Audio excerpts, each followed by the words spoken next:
Nangji's entire body was shrouded in a powerful, icy aura.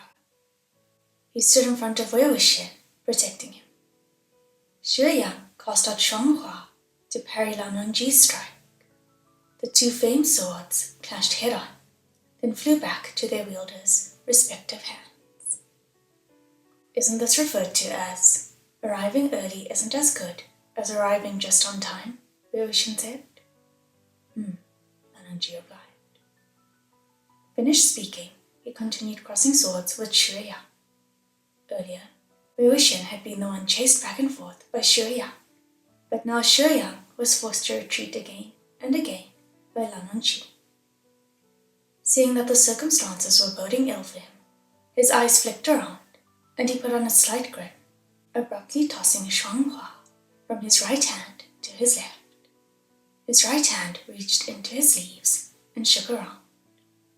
Wangxian thought the youth was preparing to fling some kind of concealed poison or weapon, only to see him pull out another sword and seamlessly start attacking with both weapons. The sword that Xue Yang had drawn radiated a dark, gloomy light. When he swung it, it appeared to let off wisps of black energy, contrasting sharply with the pure silver light of Donghua. Xue Yang wielded both swords with the fluidity of moving clouds and flowing water, his left and right hand coordinating perfectly. Immediately, he gained the upper hand. Jing Zai? Lan Nangji asked. Oh, Han Guangjun recognizes the sword. What an honor, Xue Yang said. Jing Zai, or Looming Disaster, was Xue Yang's own sword. The sword name, like its owner, carried the spectre of bloody slaughter. The name truly suits you perfectly, Wangxian interjected. Step back. Your presence is not needed here, Lan Nangji said. Humbly listening to his opinion, Wangxian retreated. He backed up to the door, glanced outside, and saw that Wen Ning was clutching Song Lan by the neck, holding him in mid-air, his face an expressionless mask. He slammed the other fierce corpse against the wall, producing a large, human-shaped den. In return, the also expressionless Song Lan grabbed Wen Ning's wrist and, with a flip, threw him into the ground.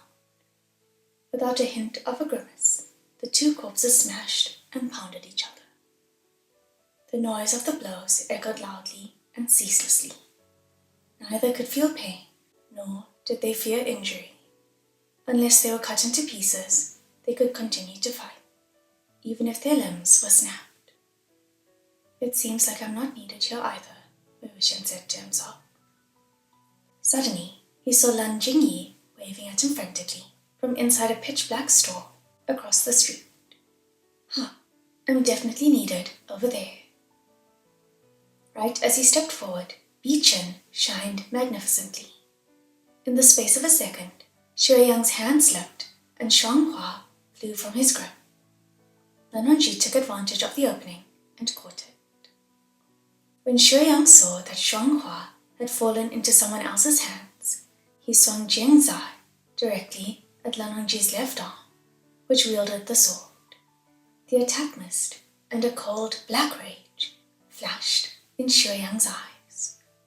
Give the sword to me, he said darkly. The sword does not suit you, Lan Nangji said.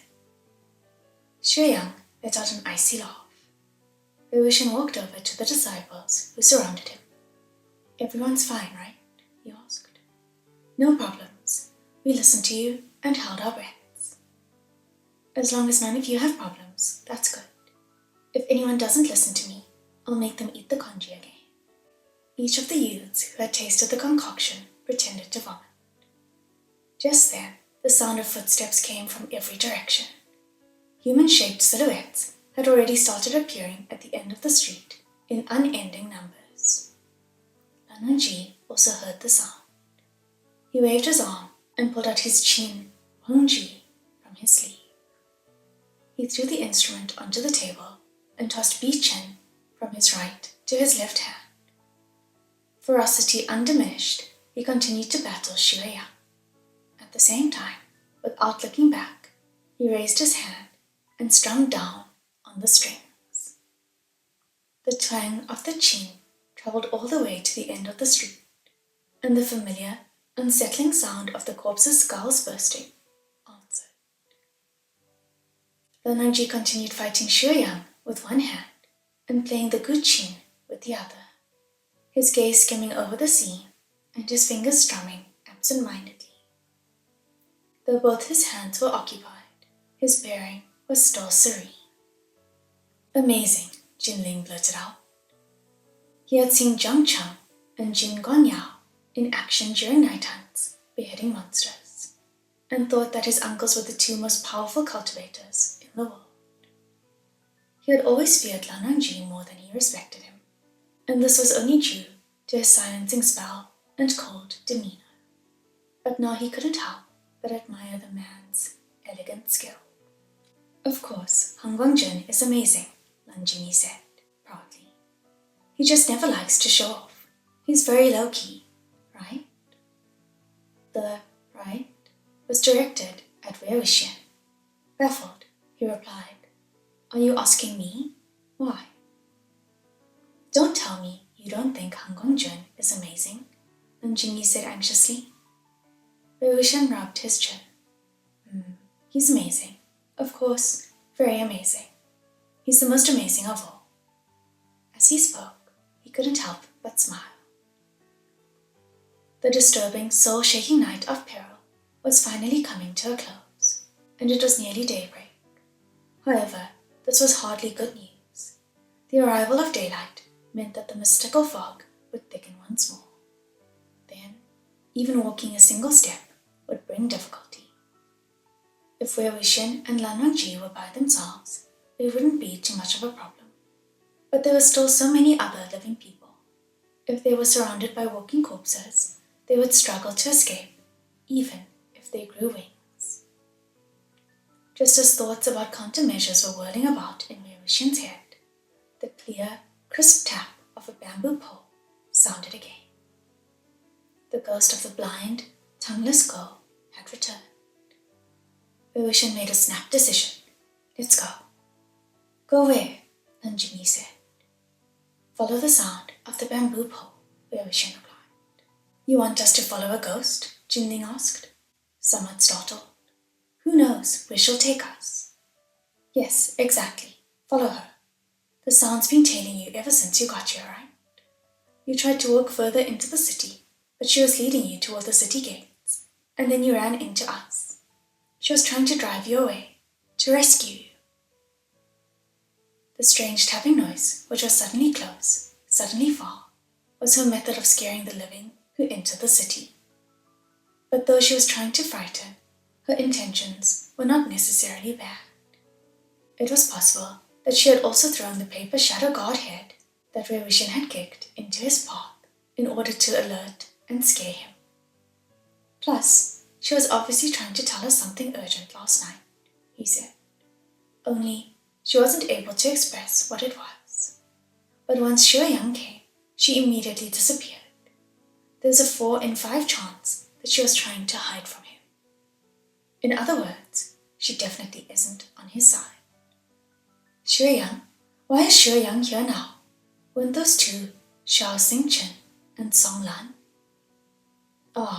I'll explain later. Basically, the person fighting Han Guangjun inside the store isn't Xiao Xingchen, but Shu Yang, posing as Xiao Xingchen. The bamboo pole continued tapping the ground, as though waiting and urging them to hurry. If they followed the ghost, it was possible that they would fall into some trap, but if they didn't, they would be surrounded by poison-spraying corpses, which wasn't any safer. The crowd of youngsters decisively chose to join Wangxian and run after the noise. Sure enough, when they started moving, the sound started moving too. Where the fog was thin, they could even catch a glimpse of a hazy, petite silhouette ahead of them. Though other times, they saw nothing. After dashing after her and following her for a while, Lan Jingyi said, "Are we just going to keep running like this?" Wangxian turned and shouted, Honggongjun, I'll leave Shuoyang up to you. We're going to go a few steps onward. A note rang from the chin strings, which sounded like someone saying, Wei Wuxian let out a puff of laughter.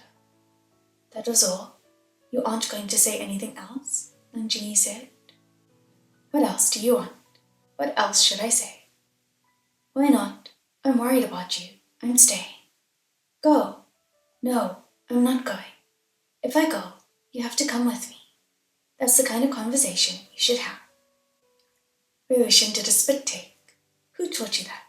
Who told you that people should talk to each other that way? Never mind me. Can you imagine your Honggongjun saying something like that? No, each of the Lan clan juniors said. Right, it's a waste of time. I'm sure someone as dependable as your Honggongjun will be able to handle the situation. I'll focus on my own thing, and we'll just wait for him to find me. Or I'll find him. They followed the sound of the bamboo pole for a few minutes, turning around several times in the process. Suddenly, the noise came to an abrupt stop before them. Wei Wuxian stretched out his hand and stopped the youths behind him. Then they walked forward a few steps. A solitary house stood amidst the ever-thickening gloom. There was a creak. Someone pushed open the door and waited silently for the crowd of strangers to enter. Wei Wuxian felt that there had to be something inside. Not some dangerous, murderous thing either, but something that would tell them a few things, something that would partly unravel the mystery. Come everyone, let's go inside, he said. He lifted his foot and stepped into the house. Without glancing back, he issued a reminder to the juniors as he adjusted to the darkness. Mind the threshold, don't trip. One of the juniors did indeed narrowly avoid tripping over the high threshold. Why is this threshold so tall? It's not like this is a temple, he grumbled. This isn't a temple, but it's still the kind of place that requires a high threshold, Wei Wuxian said. They lit 5 or 6 sets of fire seals in 2s and 3s. Flickering orange firelight illuminated the room. Rice straw was scattered over the floor. Some distance ahead, there was an offering table, below which a few wooden stools of varying heights had fallen. To their right, there was a small, dark room. And finally, there were 7 or 8 raven black coffins on display before them. So this is a coffin home, where dead people are temporarily stored? Jinling asked. Unidentified corpses, it would be inauspicious to keep at home, and corpses awaiting burial are all typically placed in these coffin homes. You could think of it as a relay station for dead people. The small room on the right was probably a resting room for the building's guard. Senior Mo, why do the threshold in coffin homes have to be so high? Lan Zitrui asked. To stop any transformed corpses, Wei Wuxian replied. Can high thresholds stop corpse transformations? Nan Jingyi asked blankly. They can't stop the transformation, but they can sometimes stop the low-level transformed corpses from leaving. He turned around and stood in front of the threshold. Suppose I'm dead and I've just transformed. The youths nodded vigorously. If it hasn't been too long, he continued, won't my limbs be stiff? Won't my range of motion be limited? Aren't you wasting your breath? Jinling said. You won't even be able to walk since you can't lift your leg. You can only jump. At this point, he came to a sudden realization. Correct, Wei Wuxian said. I can only jump. He locked his legs together and jumped at the exit, but because the threshold was too high, he was unable to jump over it. Regardless of how many times he tried, his toes always crashed into the wooden block. The disciples found this very funny and imagined a newly turned corpse trying its best to jump outside in the same fashion, only to be blocked by the threshold. They began laughing. You see, Wei Wuxian said, don't laugh. This is an example of the cleverness of common people. Sure, it's crude and looks trivial, but it is indeed effective at defending against low-level corpses. If the corpse trips over the threshold and falls to the floor, it won't be able to crawl back up for a while because its limbs are still stiff. By the time it can get up, either the sun is about to rise and the rooster is about to start crowing, or the coffin house guard has discovered it. The fact that ordinary people without any background in cultivation thought of a method like this is pretty amazing. Jinling had also laughed, but his face immediately straightened. Why did she bring us to a coffin home? Will this place somehow keep the walking corpses from surrounding us? And where did she run off to? I'm afraid it does actually stop them from surrounding us, Wangxian replied. We've already stood here for so long, but have any of you heard any walking corpses? Just as he finished speaking, the ghost of the young woman suddenly appeared atop one of the coffins. Under Wangxian's guidance, the youths had already carefully observed the ghost's appearance, including the streaks of blood running from her eyes and her tongueless mouth. Thus, no one really felt nervous or scared upon seeing her this time. It was clear that, just as Wangxian had said, their courage had indeed grown after they experienced a few frights, and they could now calmly face her. The girl had no physical body, only her soul, which emitted a faint light. She was petite, and her face was small. If she were cleaned up a bit, she would clearly turn out to be a pitiable girl next door type. However, her spread-legged sitting position made it clear that she wasn't the least bit graceful. The bamboo pole that served as her eyes leaned against the coffin, and her thin calves dangled off the side, swinging back and forth anxiously. As she sat atop the coffin, she lightly patted the lid with her hand. Once she was done, she hopped off and circled around it, gesticulating at them. This time, her gestures were very easy to understand. She was miming opening the coffin. She wants us to help her open it, Jinling asked. Could her body be inside? Maybe she wants us to help bury her and bring her peace, Ansidre suggested. This was a reasonable conjecture. Many ghosts were unable to find peace because their bodies never received a burial. Wangxian stood on the side of the coffin, and several youths stood on the other, intending to assist him. I don't need your help. You all should stand back a bit, just in case there isn't a body inside, but something that will spray poison at you, or something like that. He opened the coffin by himself and placed the lid on the ground. Looking down, he saw the corpse. However, the corpse did not belong to the ghost girl, but to someone else. A young man. Someone had arranged the man's body into a peaceful resting position. Pressed beneath his folded hands was a horsetail whisk, and he wore a pure white Taoist robe. The lines of the lower half of his face were elegant and refined. His face was white, and his lips were pale. However, the upper half of his face was wrapped layer by layer in a bandage 4 fingers wide. The part of the bandage which should have covered his eyes did not protrude, but sunk instead. There were no eyes there at all, only 2 empty pits. Hearing that they had opened the coffin, the girl fumbled her way closer. She reached into the coffin and began groping about. Once her hand met the corpse's face, she stamped her feet, and a pair of bloody tears trickled from her blind eyes. There was no need for words or gestures. Everyone understood.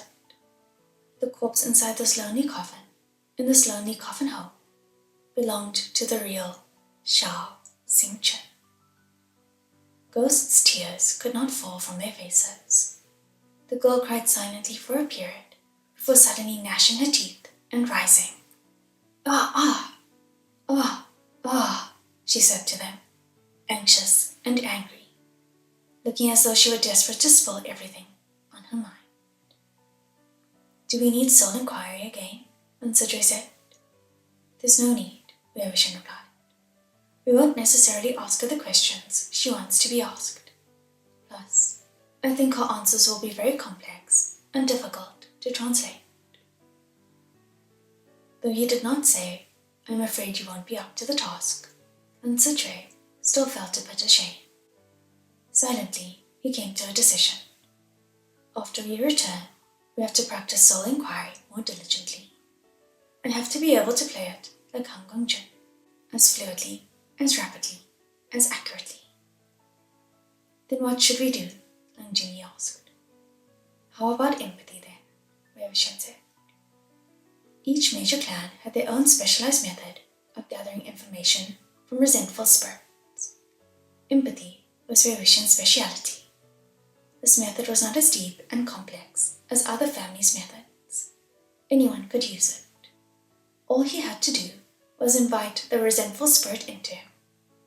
Using his body as the medium, he could then invade the dead's soul and memory, seeing what they had seen, hearing what they had heard, and feeling what they had felt. If the dead's feelings were particularly intense, then he would feel their sorrow, their fury, their ecstasy, and other such emotions even more strongly. Hence the name, empathy. This method could be considered the simplest, quickest, most direct, and most effective of all methods of gaining information from the dead. Of course, even more than that, it was the most dangerous. All feared and avoided the prospect of being possessed by a resentful spirit. Empathy was like playing with fire. One slip of attention, and you would soon be forced to taste the bitter fruit of your mistake. If the spirit, taking advantage of your error, broke the mutual understanding and attacked, even the lightest consequence involved being robbed of your body. That's too dangerous, Jinling protested. That kind of evil technique, not one. Wei Wuxian interrupted him. All right, there's no more time to waste. How about everyone stand up properly? Quickly, once we're done, we still have to go back and find Han Guangzhen.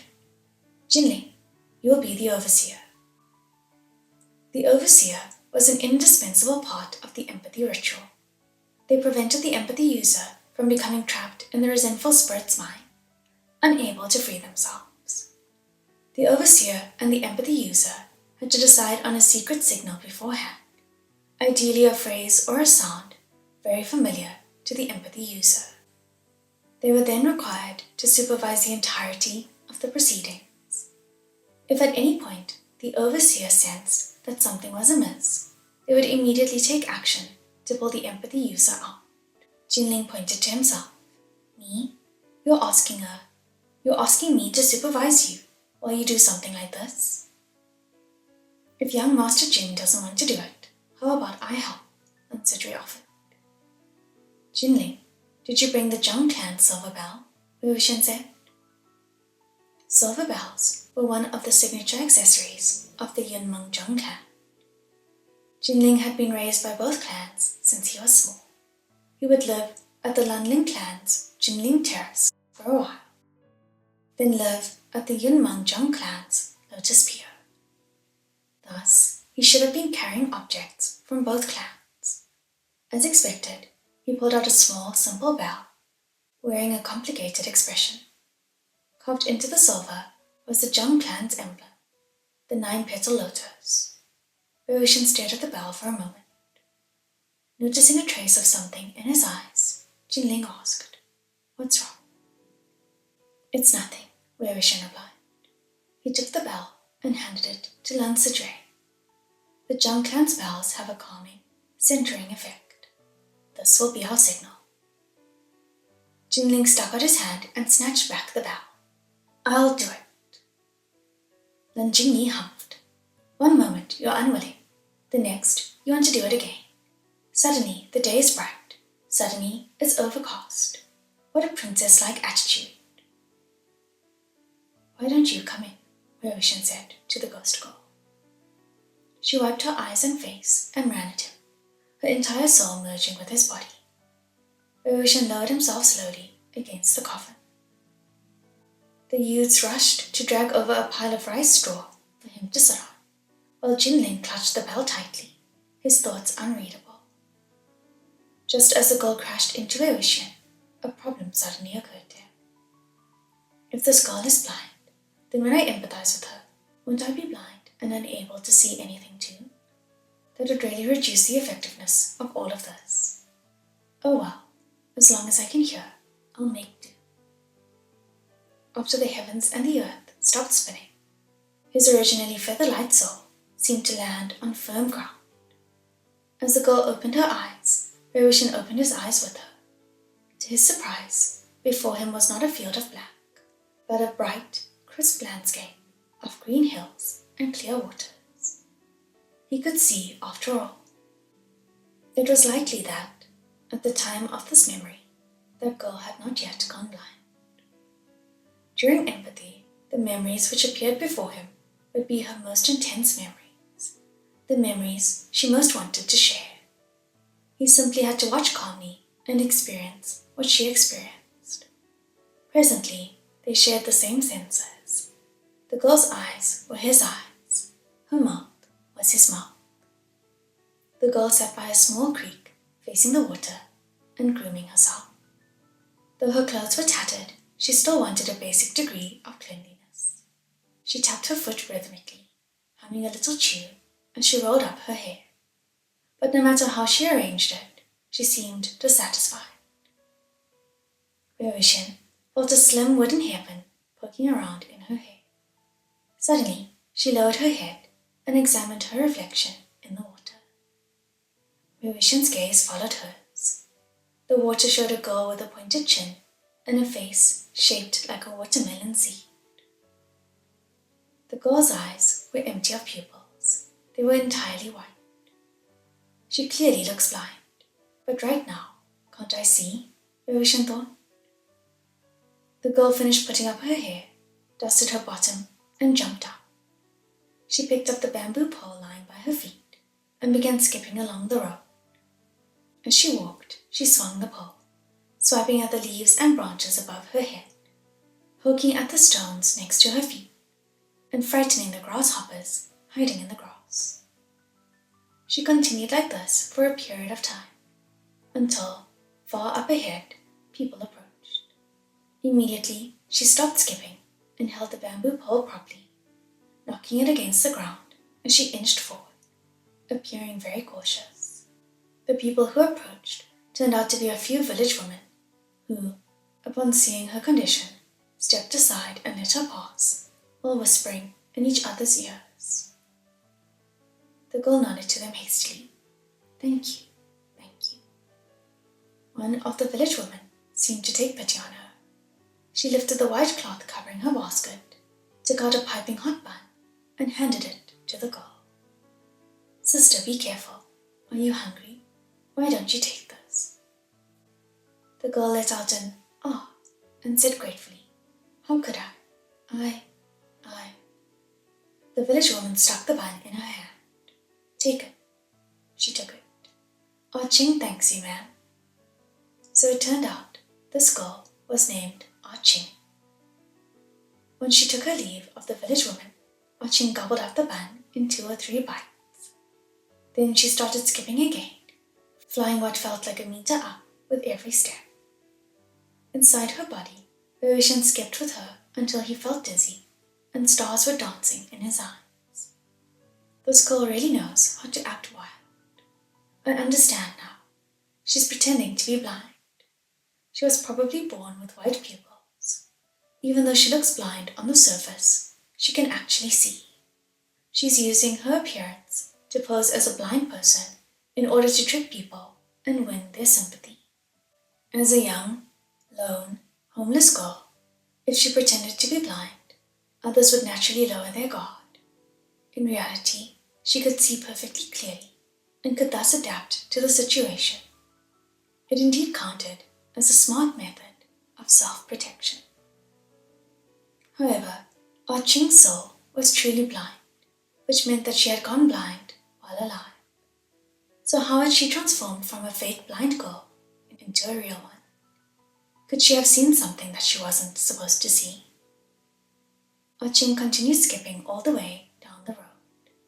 as long as no one was around. When people neared, she played a shrinking, cowering, blind girl. Continuing on in stops and starts, she eventually arrived at a small town. In places that bustled with people, she naturally had to perform to the best of her ability. She tapped her bamboo pole to and fro, behaving as naturally as wind-blowing waves upon the water. Slowly, she shuffled along with the flow of the crowd, until she suddenly collided head-on with a middle-aged man dressed head to toe in finery. Appearing very alarmed and frightened, she said repeatedly, I'm sorry, I can't see, I'm sorry." Since when couldn't she see? She had run straight toward him. The man she collided with whirled around in a fury, as though he was about to break into a round of abuse. But upon seeing that she was blind, and on top of that, fairly pretty, he realized that if he slapped her in the face in the middle of the street, people were sure to condemn him. He could only say a few angry words. Be careful about where you're going. Ching apologized repeatedly, but as the man was about to leave, he realized that he wasn't willing to let it go just yet. His unruly right hand found Ching's bottom and pinched her forcefully. As he shared her feelings, this was effectively the same as pinching Wangxian. He instantaneously felt his skin crawl and become covered in a dense layer of goosebumps. He could think about nothing except slapping the man so hard he'd fly straight into the earth. Ching shrank into a ball and stopped moving, appearing very afraid. But once the man had walked far away, she felt her way into a hidden alley. "Pah!" she spat immediately.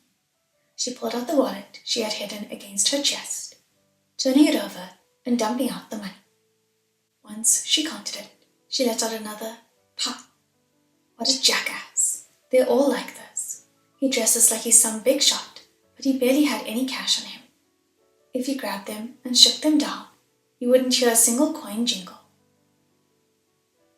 Wangxian wasn't sure whether to laugh or to cry.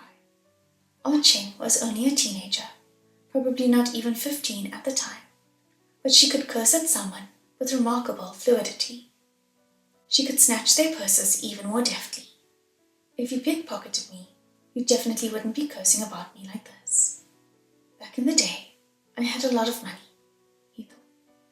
He was still in the middle of sighing in self-pity, wondering when he had become so broke, when Ching found her next target. Pretending to be blind again, she left the alley and walked for a bit. Then she repeated her old trick. She let out an "Ah-ya," as she ran into a white-robed Taoist. I'm sorry, I can't see, I'm sorry," she said again. Internally, Wangxian shook his head. The pretty little girl didn't even change her lines. The Taoist she had run into swayed, then turned. First he steadied her, before replying, "I'm fine. Miss, you can't see either?" This person was very young. His robes were simple and clean, and a sword wrapped in white cloth was tied to his back. The lower half of his face was very beautiful and fresh, though a little too thin, but the upper half of his face was wrapped in a bandage 4 fingers wide, through which the faint tinge of blood could be seen.